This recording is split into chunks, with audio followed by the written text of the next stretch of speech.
బొమ్మలు వేయడానికి ప్రయత్నం చేస్తానట, కానీ ప్రయత్నం చేయబాకండి, నేను వాటిని తీసేయగలను కూడా. Next day if you do it, I'll remove you first, because I can find it out. Just I can see that. Next day if you do it, you are going to be out. నేను ఎవరు చేస్తున్నారో ఆ పని నాకు తెలుసు. ఈసారి మాత్రం అట్లా చేస్తే నేను వాళ్ళని తీసేస్తా. Okay, let's go forward. సరే, మనం ముందుకు సాగుదాం. Today is a very, very important day for the nation of Israel. ఈ రోజు చాలా ప్రాముఖ్యమైన రోజు ఇశ్రాయేలీయులకి. It is a new year for them. ఇది వారికి నూతన సంవత్సరం. We are having 2020. They are having 5,781 year. 5781 today. Today is the 5781 year beginning, new day. 5781 వారికి ప్రారంభమైన రోజట వారికి. Yesterday I was listening to the class of Israel, and they were telling it was just 5780 years back Adam opened his eyes in the earth. ఈ భూలోకంలో 5780లో ఆదాముకు దేవుడు కళ్ళు తెరిచాడు అన్నట్లుగా వారు ఇశ్రాయేల్ క్లాసులో నేను నిన్న వినగలిగాను. According to the Jewish tradition, the earth is only 5780 years. Today is the new year, 5781. ఈ రోజు కొత్త సంవత్సరం ఇశ్రాయేలీయులకి 5780 అయిపోయి 5781 లోకి వారు ప్రారంభించే దినంగా పరిగణలోకి వారు తీసుకున్నారు. And today they celebrate as Rosh Hashanah.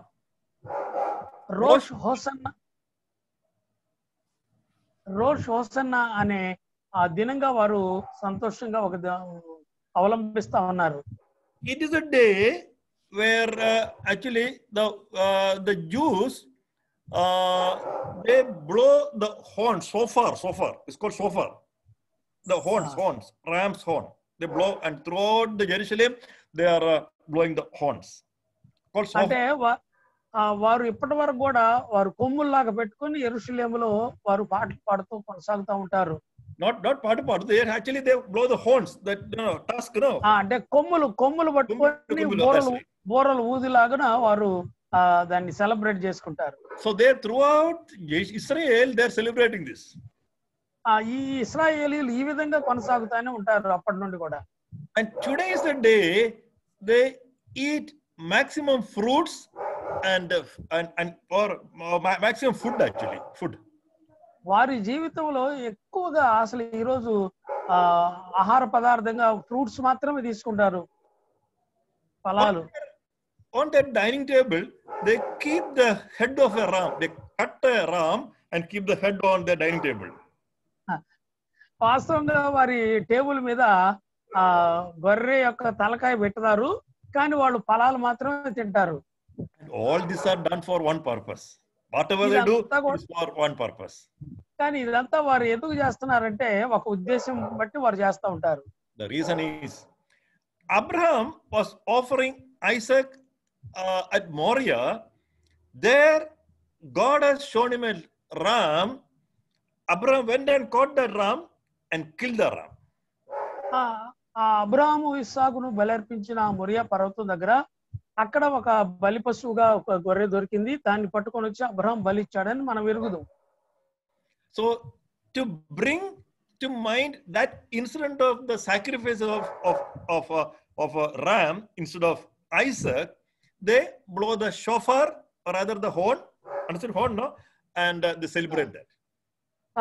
అంటే అబ్రహాము చేసిన బలియాగానికి గుర్తుగా ఆ పొట్టేలు తలకాయ కొమ్ములు తీసుకొని వచ్చి ఆ కొమ్ములతో తీసుకొచ్చి అక్కడ టేబుల్ మీద పెట్టుకొని వాళ్ళు భోజనం చేస్తూ ఉంటారు.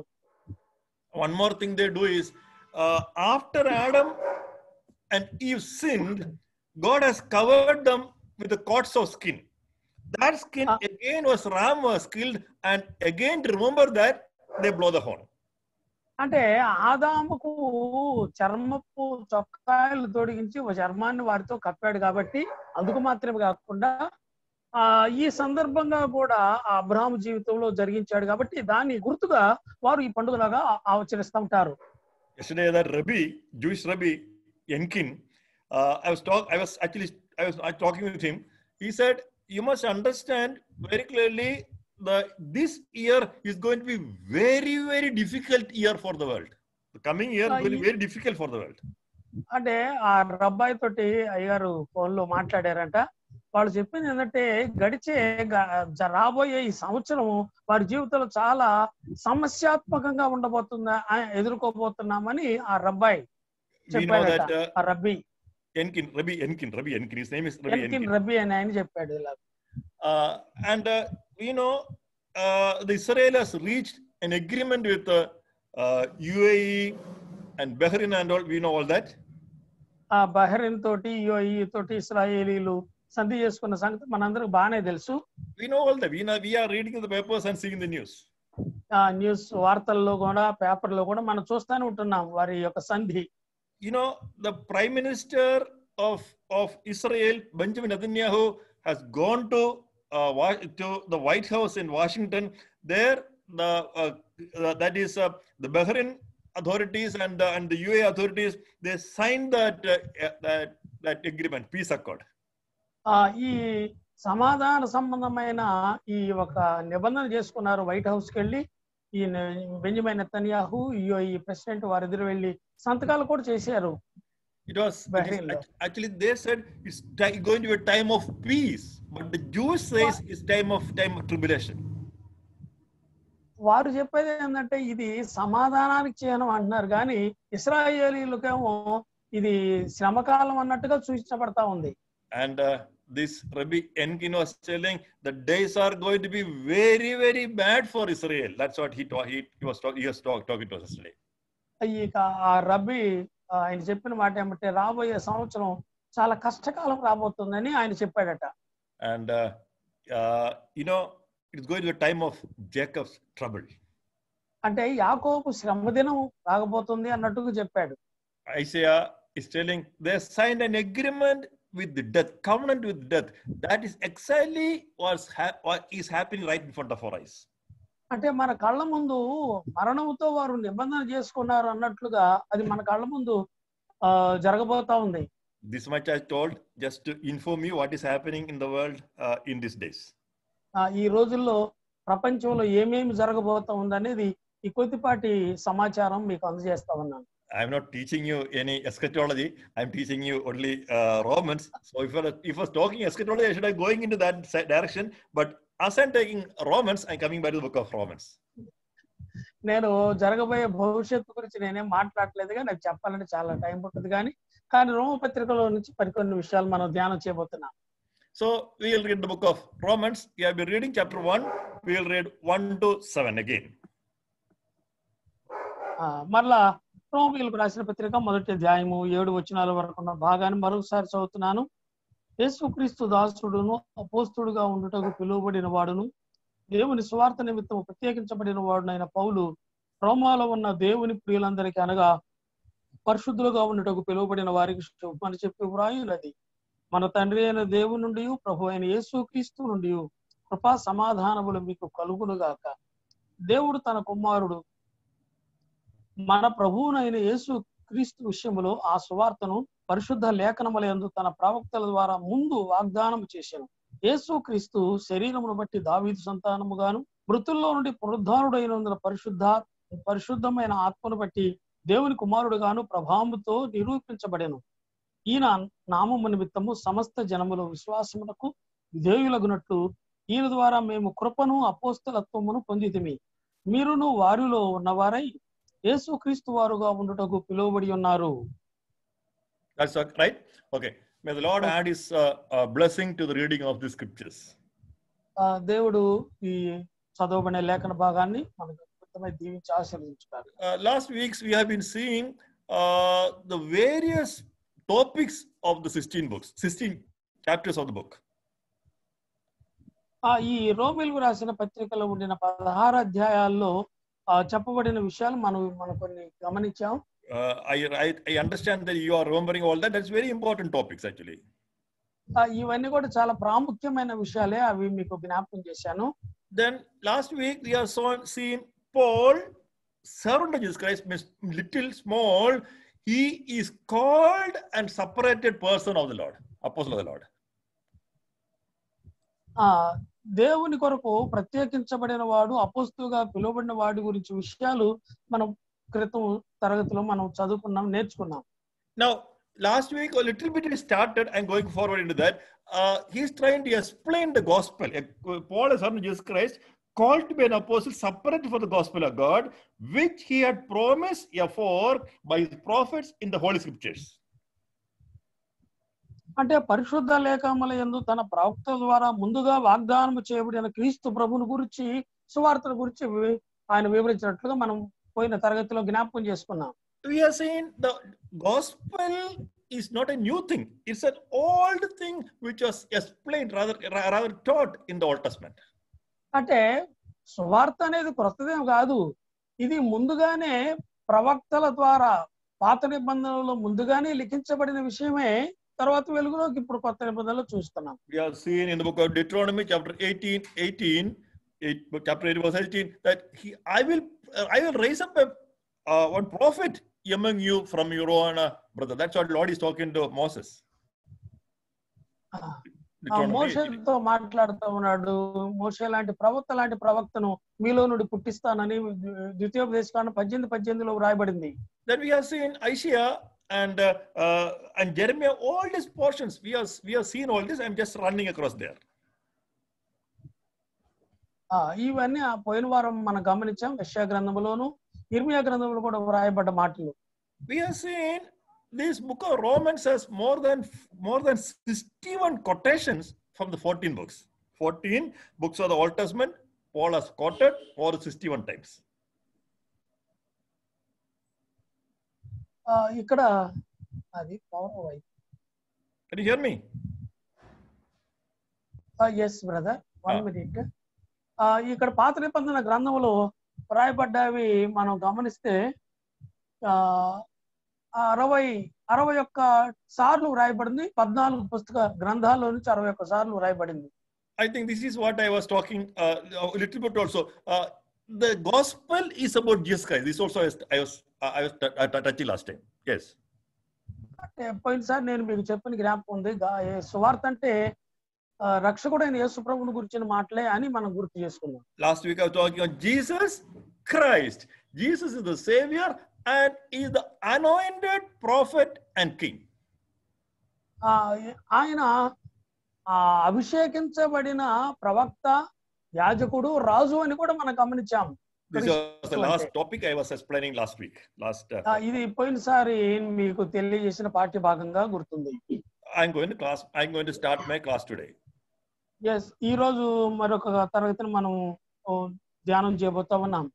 We'll read verse 3 concerning his son Jesus Christ our Lord, who was made the seed of David according to flesh and declared to be the Son of God with power according to the Spirit of holiness by the resurrection from the dead. I'm reading 3 and 4. Brother, 1 minute.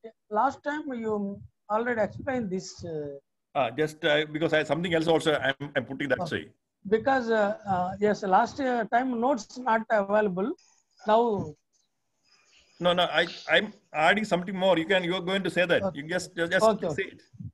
Okay. పోయినసారి మనం చూసాం, దావీదు శరీరమును బట్టి దావీదు సంతానముగాను, మృతుల్లో నుండి పునరుద్ధారుడైన పరిశుద్ధమైన ఆత్మను బట్టి దేవుని కుమారుడుగాను ప్రభావంతో నిరూపించబడేను అనే విషయాలు మనం గమనించాం.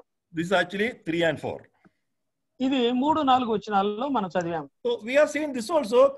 Declared means horizo. Horizo means to mark out with sign. We are seeing this also. ఇక్కడ which word brother? For declared to be son of God. Declared. The word declared means, Hebrew says horizo means horizon, mark out with very sure signs.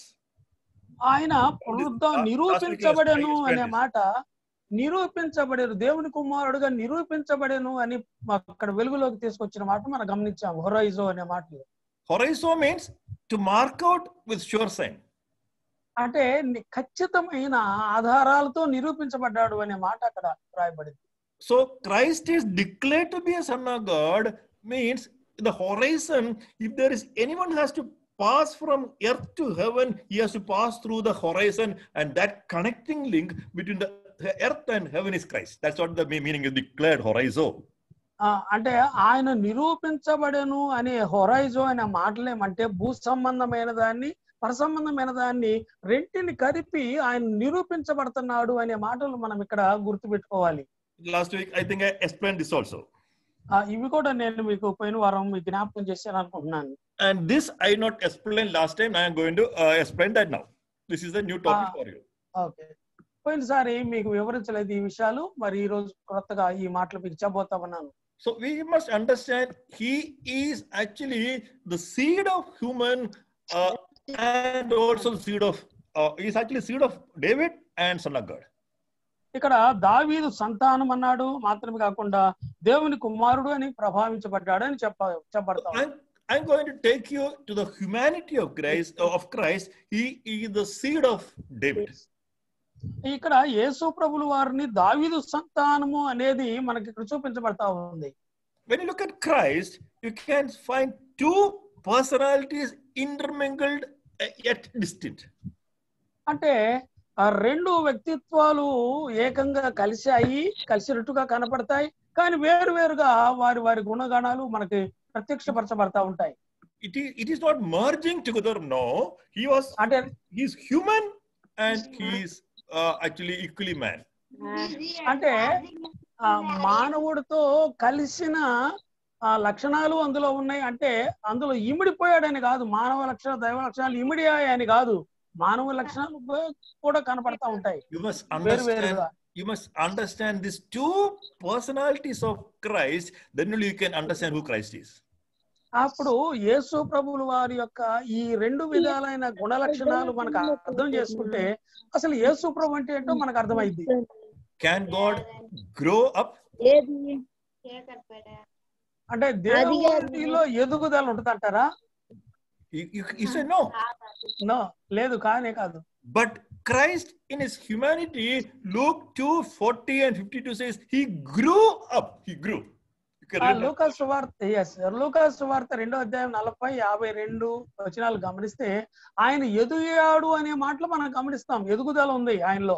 So that he is growing. It is unthinkable for God. And here you can find as man, Christ grew up. అంటే దేవుడైన ఒక మానవుడిగా ఆయన ఎదుగుతున్నాడు అనేది గమనిస్తాం ఇక్కడ. You must understand that is unthinkable, or you can never understand this. అసలు ఇది మనం ఊహకే అందదో, అర్థం చేసుకోవాలంటే చాలా కష్టమే ఇది కూడా. The second portion, when that Samaritan woman in John 4:9, she found actually Jesus looked like just like a Jew. 4:9, John 4:9, for just another Jewish man. ఇక్కడ మనం గమనిస్తే ఒక యూదుడుగా ఆయన కనబడుతున్నాడు. యోహాను సువార్త 4వ అధ్యాయం 9వ వచనంలో మనం గమనిస్తే Is God a man?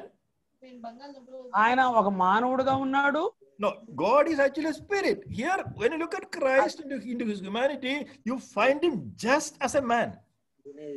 అంటే దేవుడు అంటే ఆత్మస్వరూపి, కానీ ఇక్కడ ఒక మానవుడుగా ఒక యూదుడుగా ఆయన ఈ లోకంలో వచ్చాడనేది కూడా మనం చూడగలుగుతున్నాము. Now come to point number 3. He was hungry after 40 days of fasting. Matthew 4:2. ఇప్పుడు మత్తయి సువార్త 4వ అధ్యాయంలో 2లో మనం గమనిస్తే ఒక మానవుడిగా ఆయన ఆకలిగా ఉన్నట్టుగా కూడా మనం గమనిస్తాం. Can God ever be hungry? అంటే దేవుడికి ఆకలి అయిందంటారా? Look, you can find the two personalities separate yet mixed together. అంటే ఈ దైవ లక్షణాల్లో విడివిడిగా యేసు ప్రభుల వారిలో మనం గుర్తించుకోగలం కూడా. In Mark 4:38 and John 4:6, we can find he was tired.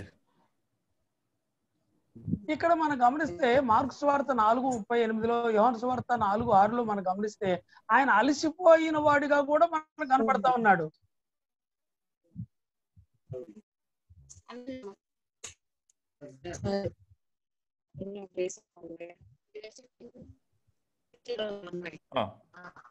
ఎవరు అన్మ్యూట్ చేసుకోలేదు? No. Somebody is not unmute. Ask them to be quiet, please. అయ్యా ఎవరో మ్యూట్ చేసుకోండి. Please don't talk. Okay. మాట్లాడవాకండి ఎవరో. Okay. Now you can listen for the fifth point. He was weary. That means in Mark says he was tired. He was tired after the day's work. కొన్ని పనులు చేసిన తర్వాత ప్రయాణం చేసిన తర్వాత ఆయన అలిసిపోయాడు అన్నట్టుగా మనం గమనిస్తాం. మార్కు సువార్త 4:38, యోహాను సువార్త 4:6. Yes brother.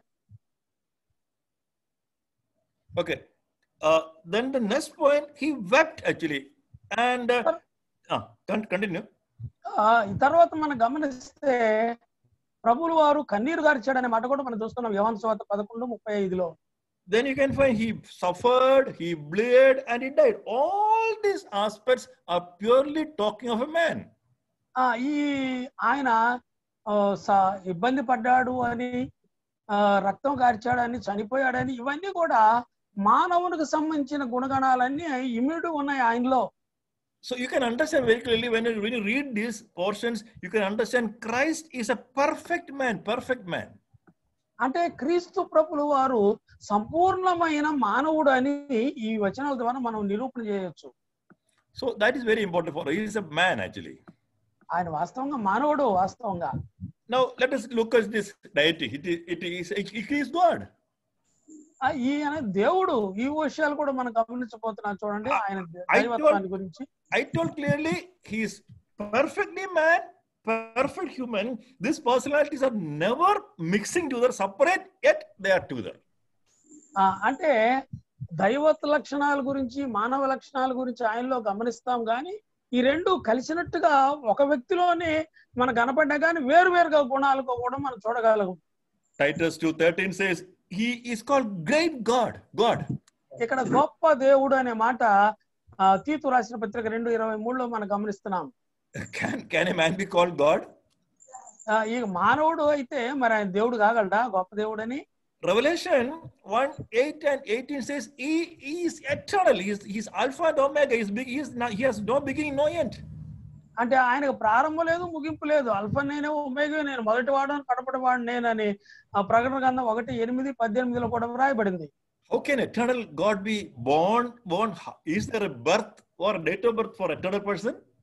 అంటే నిత్యుడు అయిన దేవునికి ఒక జన్మదినం అనేది ఉండదంటారా? Can eternal God die? అంటే ఒక నిత్యుడైన తండ్రి ఆయన చనిపోగలడా? Now look again, Hebrews 13:8 says he is unchanging. He cannot change. అంటే హెబ్రీ పత్రిక 13:8 వ్రాయబడింది ఆయన మార్పు లేని దేవుడు అనే మాట కూడా వ్రాయబడింది. Hebrews 1:3 says he is all powerful. He's actually, you can find him, he's weak in Gethsemane. He's made weak. అంటే ఇక్కడ హెబ్రీ పత్రిక 1:3 ఆయన శక్తి కలిగిన దేవుడు అయినా గాని ఆయన శక్తిని కోల్పోయాడు అని గెత్సెమనే తోటలో మనం చూడగలం. Colossians 2:3 says he's all knowing, yet he says the Father has kept the date. That time only Father knows and no one knows. అంటే ఆయన రాబోయే దినాన్ని గురించి తండ్రికి మాత్రమే తెలుసు అని చూస్తాం కానీ కొలస్సీ పత్రిక 2:3 ఆయన సమస్తమును ఎరిగిన వాడిగా మనకు కనపడతా ఉన్నాడు. Again, Matthew 18:20 says he's ever present. I'm with you. He's always with us. ఆయన మనతోనే ఎల్లప్పుడూ ఉండిన వాడని 18:20 మత్తయి సువార్తలో మనం గమనిస్తాం.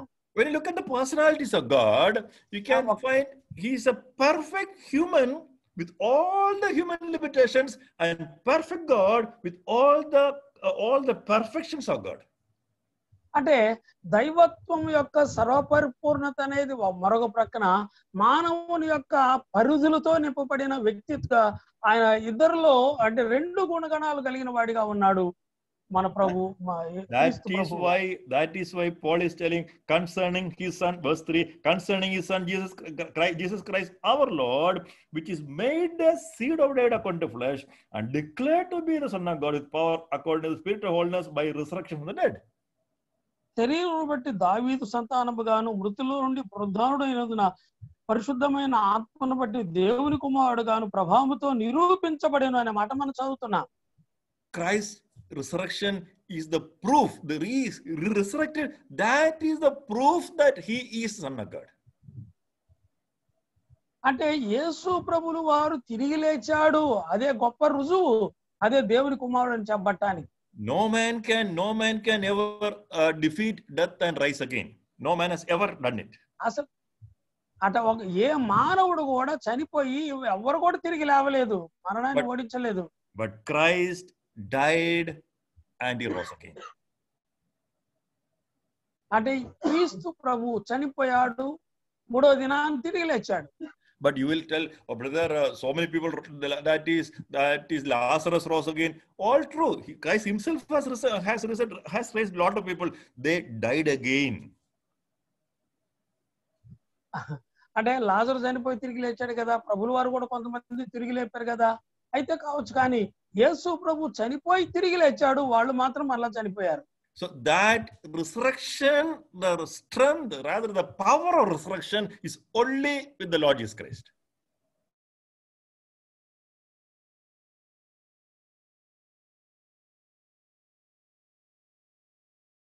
Says, declared to be the Son of God with power, declared to be the Son of God with power by the, according to Spirit of holiness, by the resurrection from the dead.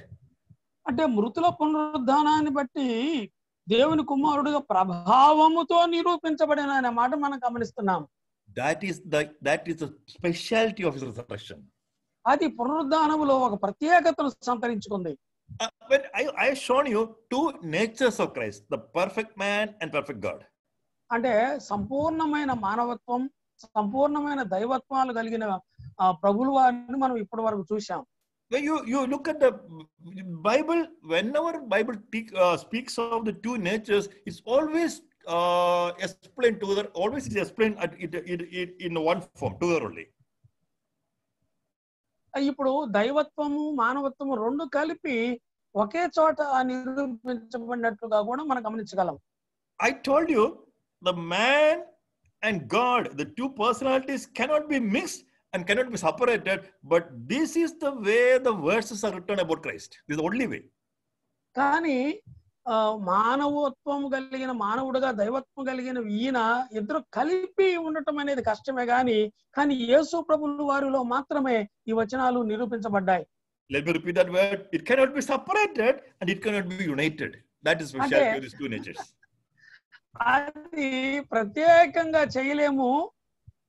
ఈ రెండు గుణగణాలు రెండు కలిపి చెప్పడానికి కూడా వీలు కాదు.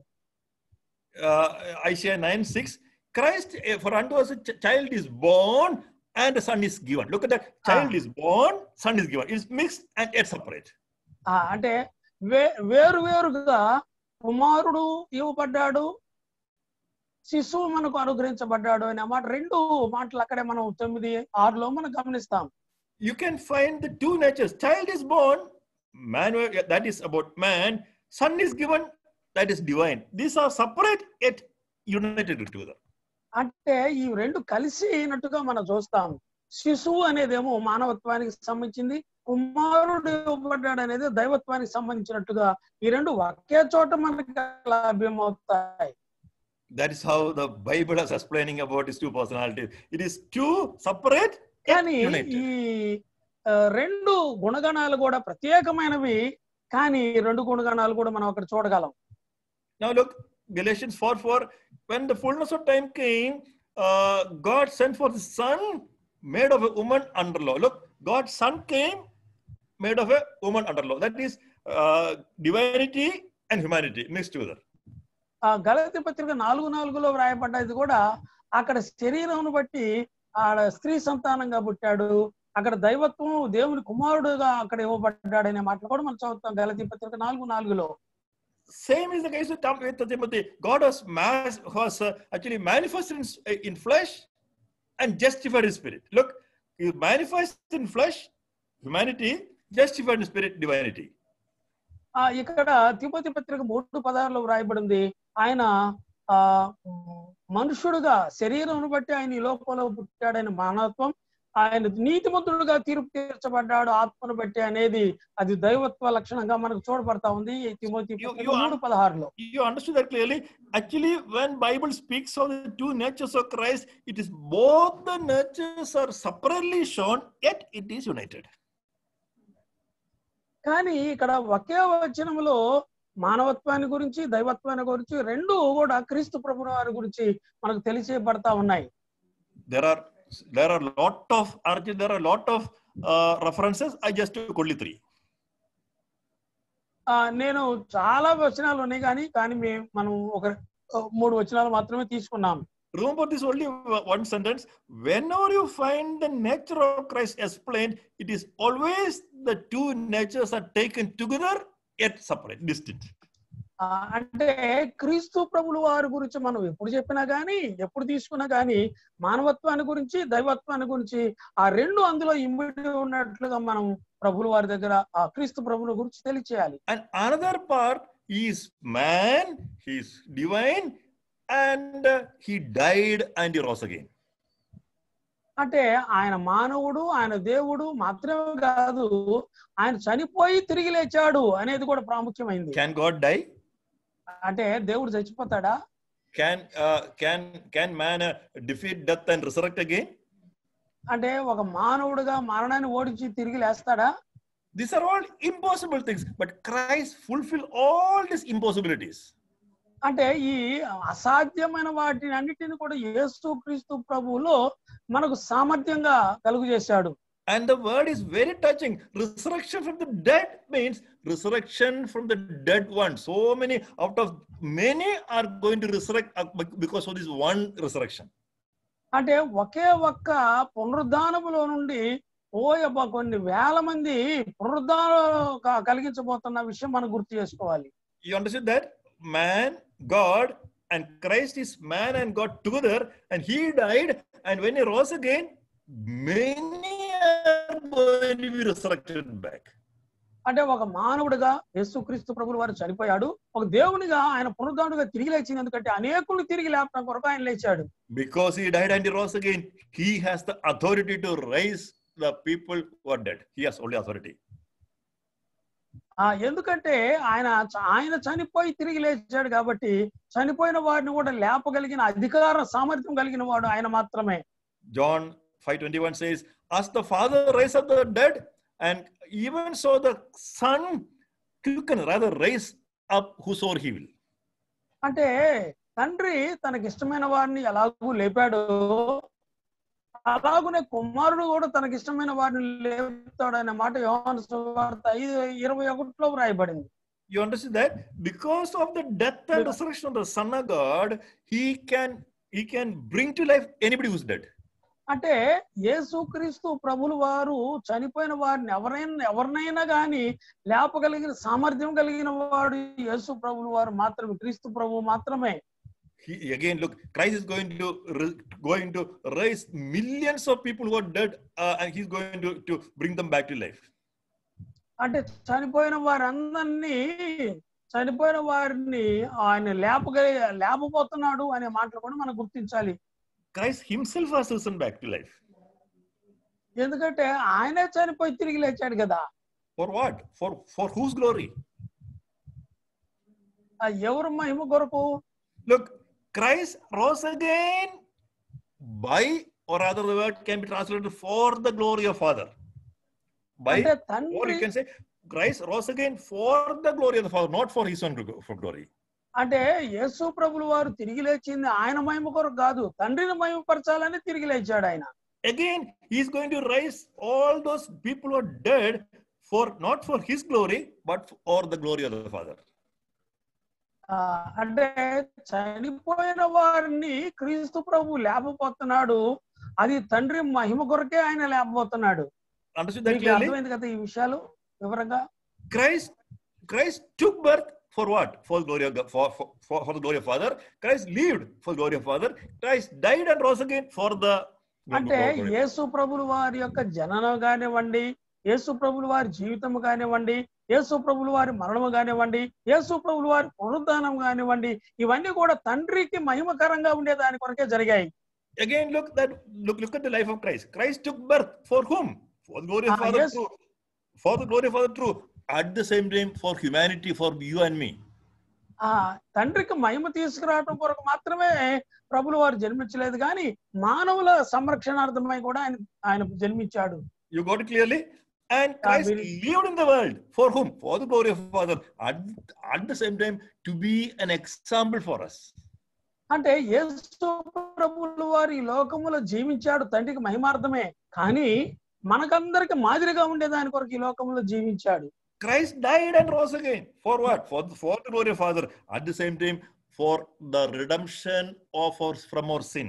అంటే యేసు ప్రభు చనిపోయి తిరిగి లేచాడు తండ్రి అయిన దేవుని మహిమ కొరకే మాత్రమే కాకుండా మనల్ని విడిపించడానికి, మన పాపాలకి ప్రాయశ్చిత్తం ఇవ్వడం కొరకు ఆయన చనిపోయి తిరిగి లేచాడు. Now look at Christ. ఒకసారి Whatever he does was done are for the glory of God or the Father and for the good, rather for the benefit of man.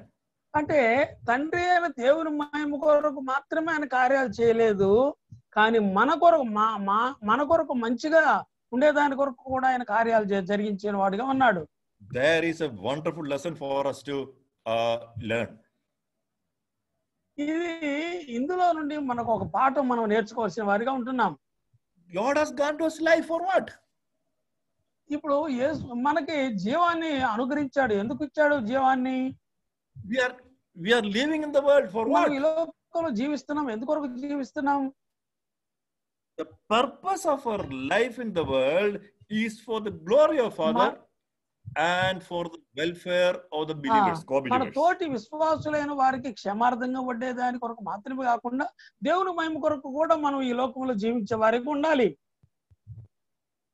Christ has set an example for us by taking birth, living, dying and resurrecting. He has set an example for every believer how to be a true follower of అంటే Christ. యేసుక్రీస్తు ప్రభువుల వారిని వెంబడించే నిజమైన విశ్వాసులు ఎలాగుండాలి అనే దానికి మాదిరిగా ఆయన ఈ లోకంలో జన్మించాడు, జీవించాడు, అలాగూ కార్యాలు చేశాడు. మనం అలాగ ఉండాలని. I have one question to ask you, my dear brothers and sisters. ఆ ప్రియమైన సోదరులారా, ఒక ప్రశ్న మిమ్మల్ని అడగనివ్వండి. What is your aim of life? మీ జీవిత యొక్క ఉద్దేశం ఏంటి? ధ్యేయం Are ఏంటి? you living for the glory of Father and for the welfare of the believers, or are you self-centered personality? ఒకవేళ దేవుని మహిమ కొరకు నీ తోటి విశ్వాసులైన వారి క్షేమార్థంగా జీవిస్తున్నావా, లేకుంటే నీ స్వార్థం కొరకు మాత్రమే జీవిస్తున్నావా? If you're trying to live for your own selfishness, let me tell you, you are yet in your sinful అంటే nature. నీ స్వార్థం కొరకు నీవు ఇప్పటి వరకు జీవిస్తా ఉంటే నీ స్వార్థమే అది. Christ has lived for the glory of Father, glory of God, and for the goodness of the church, welfare of the church. సంఘం యొక్క క్షేమాభివృద్ధి చెందడ దాని కొరకు తండ్రి అయిన దేవుని మహిమార్థం కొరకు యేసు ప్రభువుల వారి ఈ లోకంలో కార్యాలు జరిగించాడు. That is why Peter said that we should follow his steps. పేతురు గారు చెప్పింది, అందుకని ఆయన అడుగు జాడల్లో మనకు మాదిరి ఉంచిపోయాడు మాట చదువుతున్నాం. Now let me go forward and declare to be a son of God with power. ఇక్కడ దేవుని కుమారుడుగా నిరూపించబడ్డాడు అనే మాటలు కూడా మనం గమనిస్తాం. That is his divine, rather the divinity of Christ. He is declared with power. He is showing that he is God. ప్రభావముతో దేవుని కుమారుడుగా నిరూపించబడ్డాడు అనే మాట మనం గమనిస్తాం. Christ rose again. ప్రభు తిరిగి లేచాడు. క్రీస్తు ప్రభు. That is the foundation and object of Christian faith. అంటే క్రైస్తవ యొక్క విశ్వాసానికి ఇది పునాది వంటి సత్యంగా ఉండేదాని కొరకు ఆయన తిరిగి లేచాడు. Christ rose again. That's our hope. యేసు ప్రభు తిరిగి లేచాడు, అదే మన యొక్క విశ్వాసం. When a believer dies, we have hope that one day he is going to resurrect because Christ rose again. ఒక వ్యక్తి చనిపోయాడు అని అంటే మనం పూడ్చిపెట్టేటప్పుడు యేసు ప్రభు ఒకరోజు రాబోతున్నాడు, తిరిగి లేస్తాడు అనే విశ్వాసంతోనే, లేకుంటే ఆ నిరీక్షణతోనే మనం ఆ కార్యక్రమం జరిగిస్తాం. So you must understand that's what Paul is writing in 2 Corinthians, in 1 Corinthians 15, that if Christ is not risen, or preaching is in vain, or faith is in vain, and we are liars in the name of God. కొరింథీ మొదటి పత్రిక 15వ అధ్యాయంలో చెప్పాడు, యేసు ప్రభు తిరిగి లేకపోతే మా విశ్వాసం వ్యర్థమే, మా బోధ వ్యర్థమే, అంతా వ్యర్థమే అని చెప్తా ఉన్నాడు. Christ rose again. That is the base of our faith and అంటే of our faith. యేసు ప్రభు తిరిగి లేచాడు, ఇది మన విశ్వాసానికి పునాది సత్యం లాంటిది. By whom we have received grace and apostleship for obedience to the faith among all nations for his name. ఇక్కడ ఈయన నామము నిమిత్తము సమస్త జనములు విశ్వాసమునకు విధేయులగునట్లు ఈయన ద్వారా మేము కృపను అపోస్తలత్వమును పొందితిమి. Look, ఇక్కడ కృపను అపోస్తలత్వమును పొందితిమి అనే మాట చదువుతున్నాం. Paul is an apostle. పౌలు గారు అపోస్తలుడు. Oh, he has become apostle. ఎలాగూ ఆయన అపోస్తలుడుగా తీర్చబడ్డాడు? Apostle is a person who is sent forth with the message. అంటే ఒక మంచి వర్తమానం తీసుకొని పంపబడేవాడు అపోస్తలుడు. He is a God selected, rather predestined person for that purpose. అంటే ఆ ఉద్దేశం కొరకు ముందుగానే ఎంపిక చేయబడిన వాడుగా ఉంటాడు ఆ వ్యక్తి. In our language, a great అంటే saint of the Lord. గొప్ప But look at the దేవుని word దాసుడు అన్నమాట. grace. He is an apostle because of grace. ఇక్కడ మన ఈయన అపోస్తలుడు అనబట్టానికి మనం గమనిస్తే ఇదంతా కృపే అనే మాట మనం గమనిస్తాం. కృప.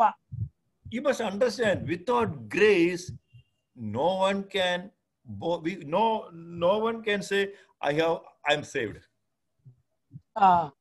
ఇక కృప లేకపోతే ఏ వ్యక్తి కూడా నేను రక్షించబడ్డాను అని చెప్పడానికి వీలే లేదు. In a church, there may be rich people, poor people, educated, ఇక uneducated, all types of చదువుకున్న people will వారు be there. చదువు లేని వారు ఇక రకరకాలైన ప్రజలు స్థానిక సంఘంలో ఉంటారు. People are equal when you come to grace.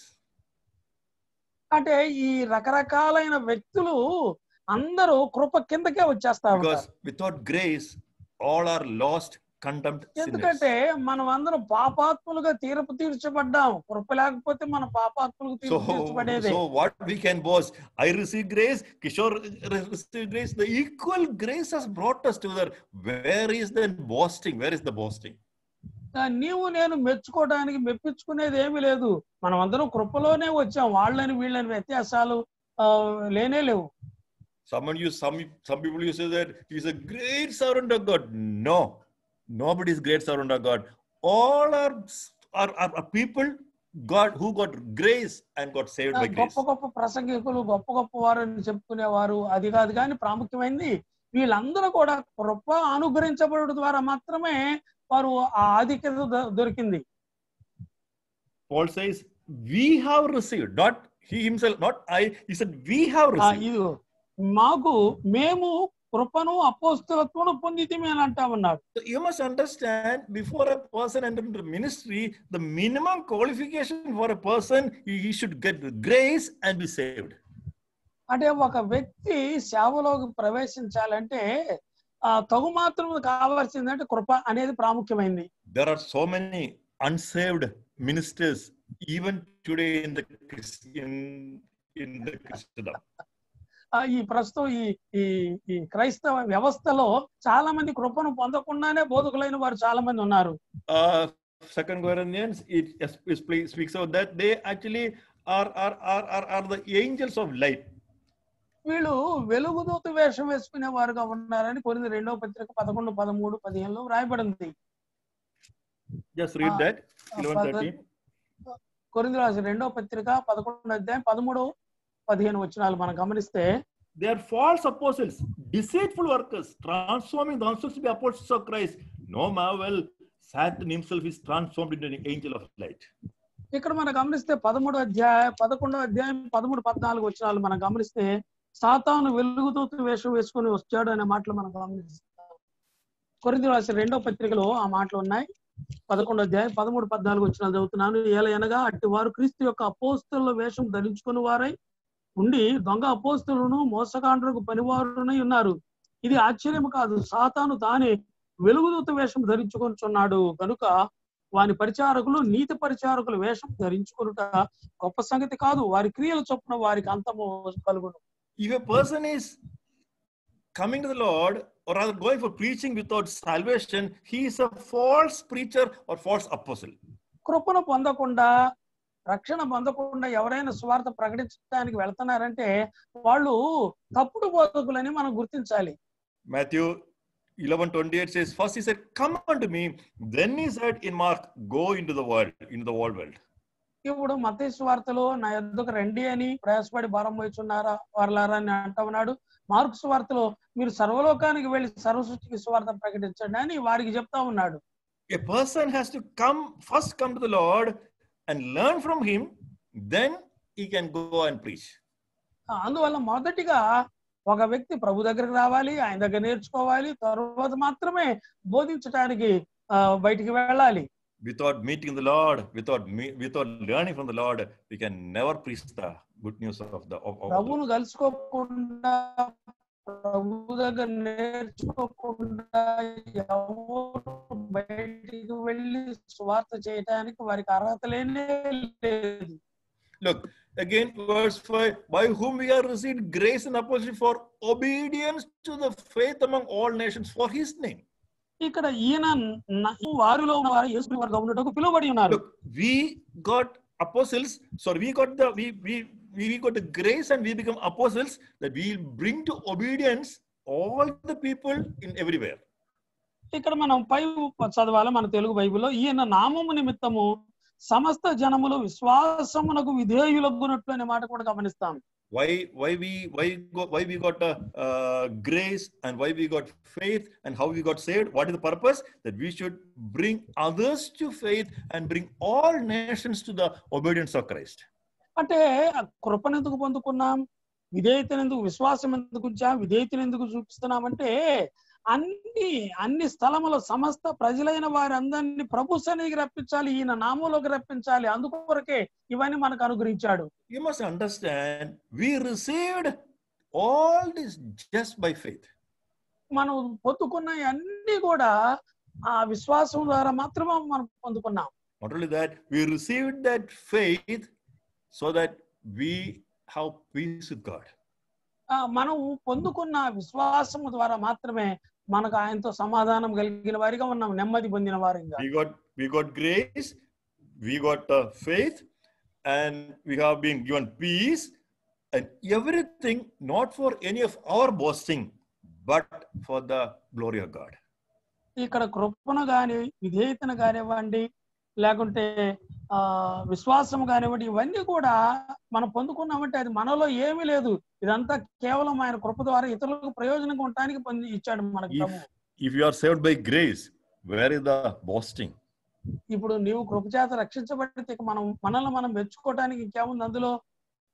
Look, Paul is telling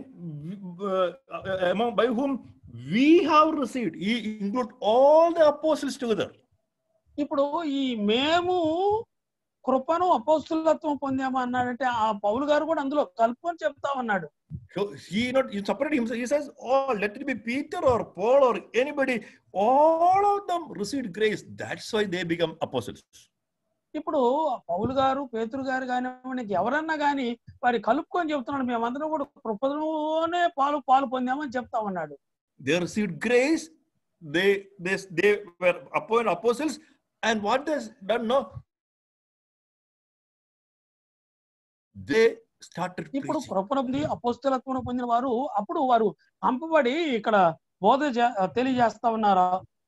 They preached. They become because they witnessed the resurrection of Christ. అంటే యేసుక్రీస్తు ప్రభువు వారి యొక్క పునరుద్ధానానికి వారు సాక్షులుగా జీవిస్తా ఉన్నారు. Christ said, "Go and be my witness." ప్రభు చెప్పాడు, మీరు నాకు సాక్షులుగా ఉండండి, వెళ్ళండి అని చెప్పాడు. That's what exactly the apostles have done. అది వాస్తవంగా అదే అపోస్తులు ఆ దినాల్లో వారు జరిగించారు. The purpose of an apostle is to bring to faith all the nations. ఇప్పుడు అపోస్తుల యొక్క ఉద్దేశం ఏంటంటే ఈయన నామము నిమిత్తం సమస్త జనములు వారు ప్రభువు ద్వారా ప్రభువులోకి రావాలన్న ఉద్దేశమే. Is it only the responsibility of apostles? ఇది ఒక అపోస్తులకు మాత్రమే బాధ్యతగా ఉందా? They witnessed the resurrection of Christ. They knew the power of resurrection. Are we not knowing the power of resurrection? అంటే వారు అపోస్తులుగా ఉన్నారు, పునరుద్ధానుడైన ప్రభువు వారికి సాక్ష్యం ఇచ్చారు, పునరుద్ధానమైన శక్తిని ఎరిగారు. కాబట్టి మరి నీ సంగతి ఏంటి? We are equally, I don't tell you we are apostles. No, absolutely no. We are equally authorized.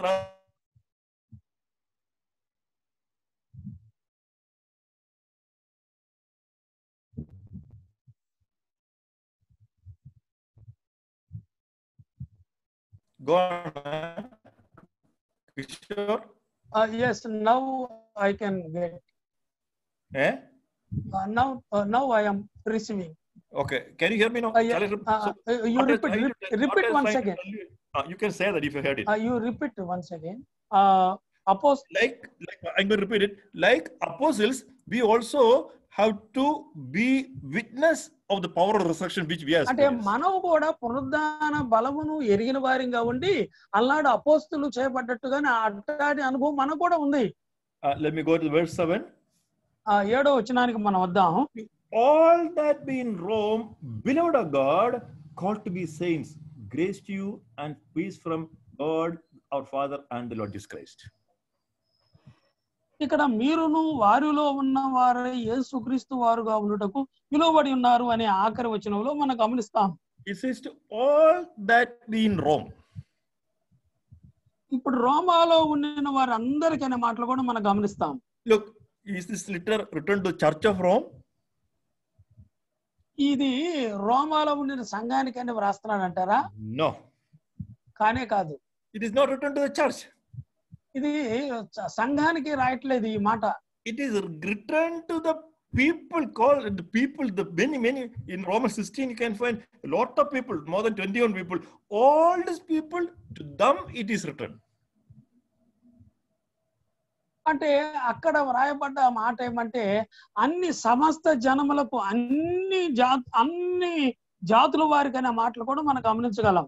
There is no specialty to the Roman church. And ఈ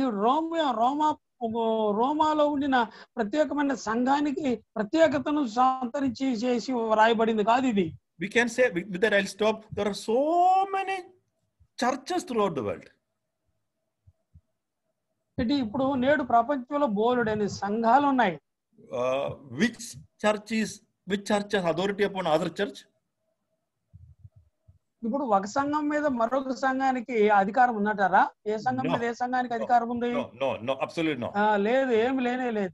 All churches, all local churches, local assemblies have the equal responsibility, equal privilege, and they're they're just equal before the sight of God. అంటే దేవుని దృష్టిలో స్థానిక సంఘాలు ఒకదాని మీద ఒకటి అధికారాలు లేవు, కానీ ఎవరికంటే స్వాతంత్రం కలిగిన వారిగా, ఎవరికి వాళ్ళు అధికారం కలిగిన వారిగా ఉన్నారు. All is not at all elevating one church above other. No, we are all equal. అంటే మనం అందరం సమానమే అని పౌలు గారు రాస్తున్నాడు. హెచ్చించబడే సంఘం ఏదీ లేదు ప్రత్యేకంగా. I said the churches are equal before the sight of God. దేవుని దృష్టిలో సంఘాలన్నీ సమానంగానే ఉన్నాయి. What about believers? Are they all equal? ఇప్పుడు విశ్వాసులైన వారందరూ కూడా సమానమే కాదా? In the case of salvation, everyone is equal. అంటే రక్షణలో అందరికి ఎలాగూ సమానం, అలాగనే all are lost sinners and condemned. ఎందుకంటే పాపం వలన అందరూ తీర్పు తీర్చబడిన వారే. Let it be apostle, let it be believer, anybody lost, condemned, but given grace and regenerated. ఇప్పుడు అపోస్తులు గాని పరిశుద్ధులు గాని ఎవరైనా సరే మనం అందరం తీర్పు తీర్చబడ్డ వారమే ఒకప్పుడు, కానీ కృపచేత మనం వెలుగులోకి రక్షించబడి వచ్చిన వారం. Of course, God has given some authority to people not to be masters but to be servants. అంటే మనం యజమానులుగా ఉండటానికి కాదు ఆయన మనకిచ్చింది అవకాశం. మనం ఆయనకి దాసులుగా ఉండే దాని కొరకే ఆయన ఈ కార్యక్రమాన్ని చేశాడు. You must understand this. It's elder or evangelist is not the master of the church but is the servant of the church. ఇప్పుడు పెద్దలు కానివ్వండి, సేవకులు కానివ్వండి, వారు యజమానులు కాదు, వారు సేవ చేసే సేవకులు మాత్రమే సంఘానికి. That is the beauty. With that I'm going to stop. There are all the churches throughout the world are equal in the sight of God. అంటే ప్రపంచంలో ఉండిన నేటికి సంఘాలన్నీ కూడా దేవుని దృష్టిలో ఒకే రీతిగానే ఉన్నాయి. There is no difference between the churches. No higher, nothing as such. అంటే ఒకటి పెద్ద సంఘం, ఒకటి చిన్న సంఘం, ఒకటి ఉన్నతంగా ఉంది, ఒకటి తక్కువలో ఉంది అనేది తారతమ్యాలు లేనే లేవు. Same is the case with the believers. All are equal before the Lord. In case of salvation. ఆ రక్షణ విషయంలో విశ్వాసం ఇచ్చిన మనమందరం కూడా ఒకే విధంగా రక్షించబడిన వారం. Some are made as evangelists and elders, not to be masters, but to be అంటే servants. కొంతమంది విశ్వాసులైన వారుగా ఉన్నారు, కొంతమంది పెద్దలుగా ఉన్నారు. వీళ్ళందరూ కూడా సంఘానికి యజమానులు కాదు, వారు సేవ చేసే దాని కొరకే ఎన్నిక చేయబడ్డారు. That's what I want to emphasize today. With that, I'm going to stop. ఇది మీకు నొక్కి చెప్పి ఇక్కడ నేను ఆపాలని ఆలోచన చేస్తున్నాను. So we have seen many things in this chapter, in this portion 1 to 7. మొదటి నుంచి 7 వచనాల వరకు ఉన్న భాగాల్లో ఈ విషయాలన్నీ మనం గమనిస్తున్నాం. I'm going to leave this portion of chapter 7, chapter 7. Next week, God willing, I start with the verse 8. One application, brother. Yeah? One application. Yes. Last time you jumped from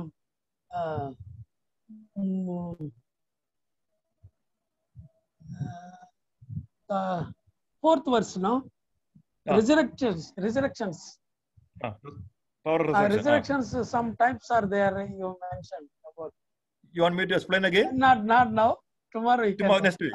Just I thought of going for, so next week I start from the power of resurrection. Actually, we are waiting for that. Okay, you'll get it. Okay. Okay, thank you.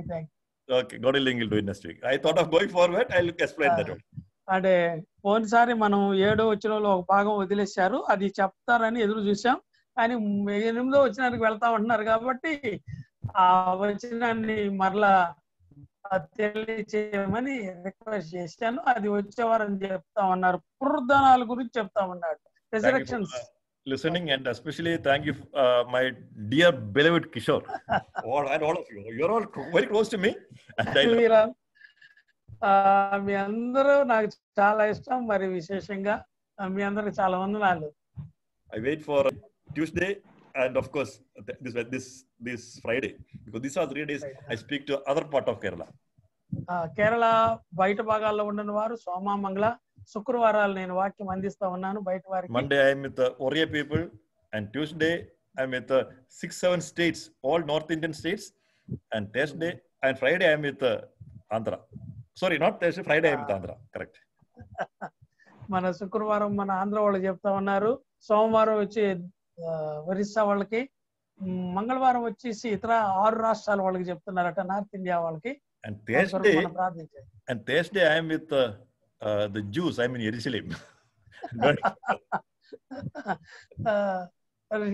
యూదుల కొరకు చెప్తారట, యెరూషలేములో ఉండిన వారి కోసం చెప్తున్నారట. So I am really happy that the corona has come, so I could go all over the world and talk to people and see people and have time of fellowship like this. Corona రాకపోతే ఇలాగ ప్రపంచ నలుమూలలో ఉండిన వారిని కలుసుకోలేకపోయి ఉండేవాడినేమో. God does everything for good. Even corona is for good, for good of us. So I am sitting at home and talking to all of you, right? Very good, no? God bless you. What a wonderful blessed time for us. Corona. Yes, corona. ఈ corona మూలంగా రకరకాల ప్రాంతాల్లో ఉండిన మనమందరం ప్రభు సన్నిధిలో కలుసుకోవడానికి ఇలాగ చూడడానికి అవకాశం వచ్చింది. అందుని బట్టి ప్రభు స్తోత్రం తెలుస్తుంది. Thank you. God bless you. దేవుడు మిమ్మల్ని దీవించుగాక.